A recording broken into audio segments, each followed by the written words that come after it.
Адам ағзасының дұрыс әрі қалыпты жұмыс жасауына атсалысатын 12 жұп бас ми нервтері болады. Бүгінгі тақырыптарда осы нервтерге қысқаша түрде тоқталатын боламыз. Ең бірінші нерв ол бізде нервус олфакторис, яғни иіс сезу нерві деп аталады. Иіс сезуге жауап береді.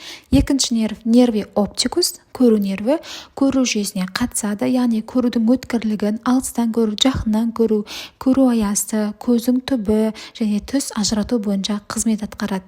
Үшінші нерв нервус окуломоторис, яғни көз қозғалтқыш нерв деп айтылады. Жоғары қарай, төменге, оңға, солға бойынша көздің қозғалту бағытына жауап береді. Төртінші нерв нервис трахеарис, яғни бұл шығыршық нерв, бұл да көз қозғалтуға жауап береді. Төмен қарай, сыртқа қарай және де қиғаш бағытта бұруға қатысады.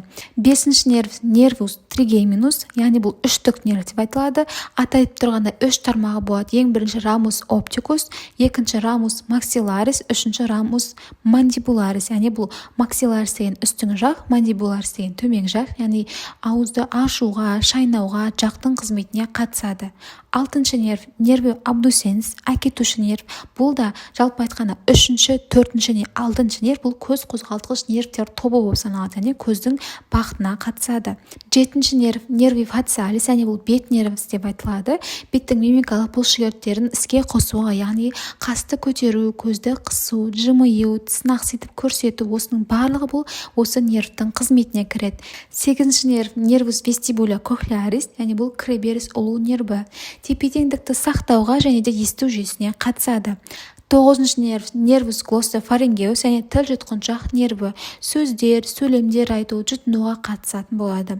Оныншы нерв бұл ағзадағы ең ұзын нерви вагус, яғни кезбе нерв деп айтылады. Бұл мысалға көмейден басталып дыбыстың шығуынан бастап, яғни организмнің барлық органдарды нервтендіріп отыратын жалғыз нерв болып саналады.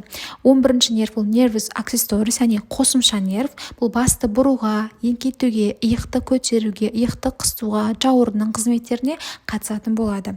12-ші, яғни соңғы нерв бізде нерви гипоглоссус, яғни тіл асты нерві, тілдің қозғалысына, жұтыну және одан бөлек ағзадағы жөтел, құсу рефлекстеріне қатысатын болады.